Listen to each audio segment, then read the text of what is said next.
शिव कौन है, ईश्वर, पुरुष या पौराणिक कथा? शिव कौन है? क्या वे भगवान हैं या बस एक पौराणिक कथा?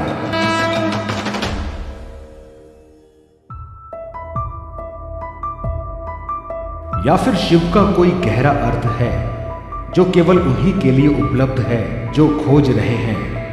भारतीय आध्यात्मिक संस्कृति के सबसे अहम देव महादेव शिव के बारे में कई गाथाएं और दंत कथाएं सुनने को मिलती हैं।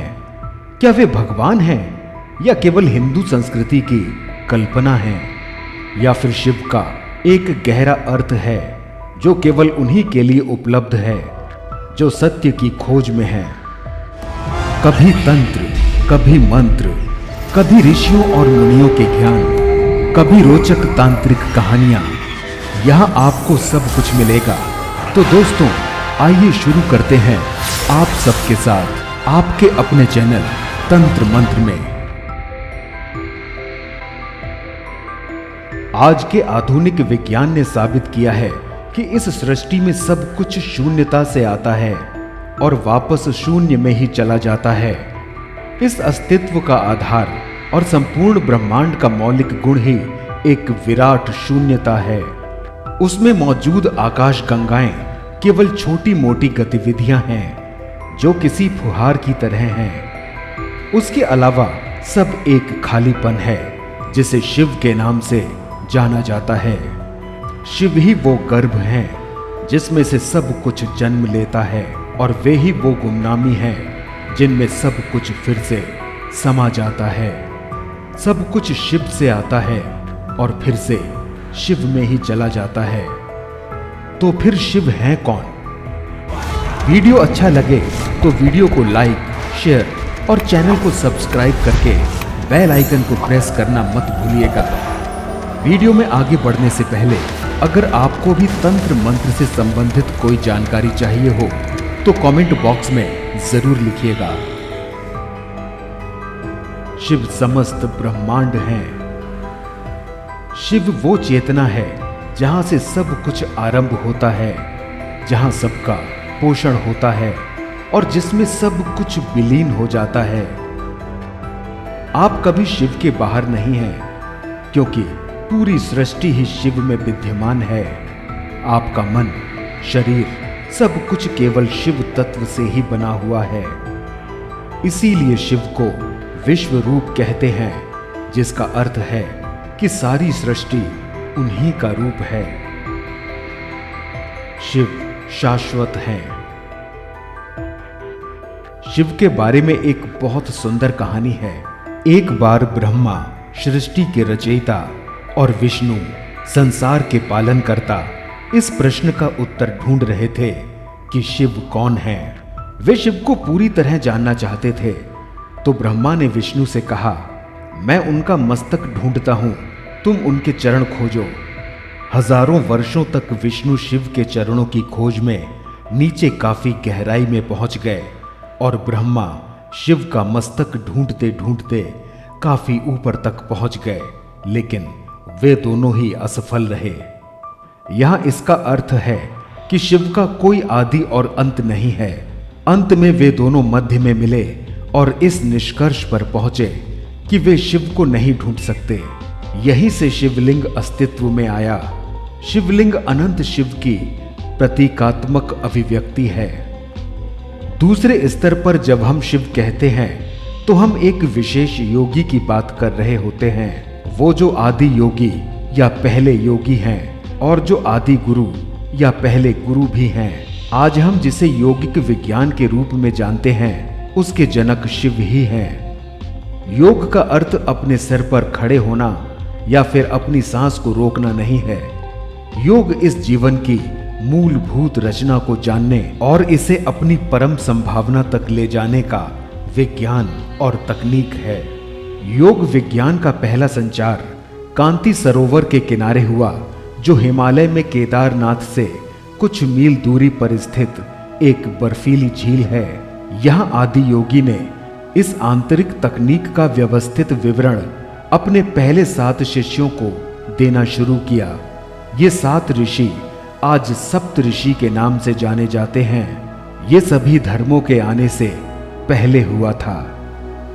शंकर या महादेव अरण्य संस्कृति जो आगे चलकर सनातन शिव धर्म नाम से जाने जाते हैं में सबसे महत्वपूर्ण देवताओं में से एक हैं। वो त्रिदेवों में एक देव हैं। इन्हें देवों के देव महादेव भी कहा जाता है। इन्हें भोलेनाथ, शंकर, महेश, भिलपति, भिलेश्वर, रुद्र, नीलकंठ, गंगाधर आदि नामों से भी जाना जाता है। तंत्र साधना में इन्हें भैरव के नाम से भी जाना जाता है। हिंदू शिव धर्म के प्रमुख देवताओं में से हैं। वेद में इनका नाम रुद्र है। ये व्यक्ति की चेतना के अंतर्यामी हैं। इनकी अर्धांगिनी शक्ति का नाम पार्वती है।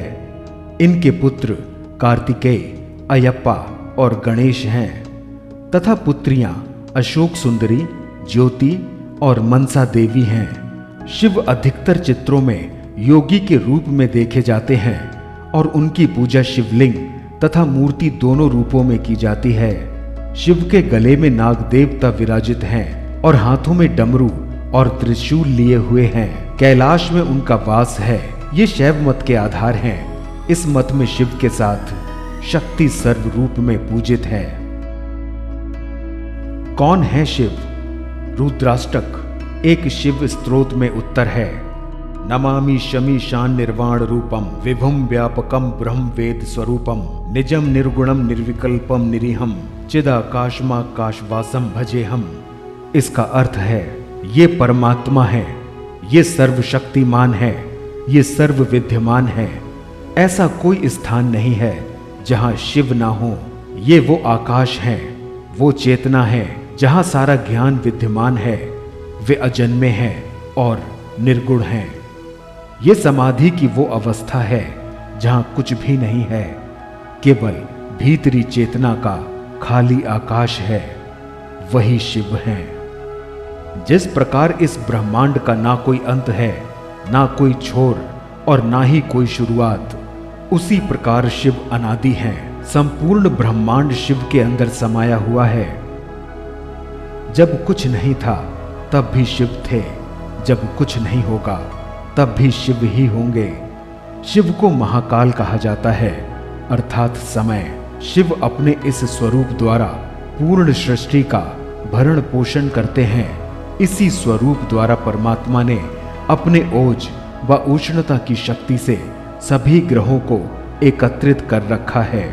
शिव अनादि तथा सृष्टि प्रक्रिया के आदि स्रोत हैं और ये काल महाकाल ही ज्योतिष शास्त्र के आधार हैं। शिव का अर्थ यद्यपि कल्याणकारी माना गया है, लेकिन वे हमेशा लय एवं प्रलय दोनों को अपने अधीन किए हुए हैं। रावण, शनि, कश्यप ऋषि आदि इनके भक्त हुए हैं। शिव सभी को समान दृष्टि से देखते हैं, इसलिए उन्हें महादेव कहा जाता है।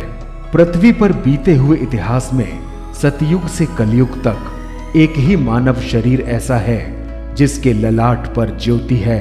इसी स्वरूप द्वारा जीवन व्यतीत कर परमात्मा ने मानव को वेदों का ज्ञान प्रदान किया है, जो मानव के लिए अत्यंत ही कल्याणकारी साबित हुआ है। वेदो शिवम शिवो वेदम।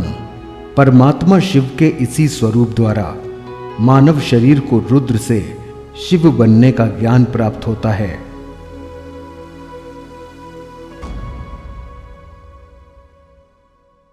तो मिलते हैं एक नए वीडियो के साथ। तब तक के लिए अपना ध्यान रखिएगा। यहाँ दी गई जानकारी इंटरनेट पर उपलब्ध सामान्य मान्यताओं और जानकारी पर आधारित है। तंत्र मंत्र इसकी पुष्टि नहीं करता है।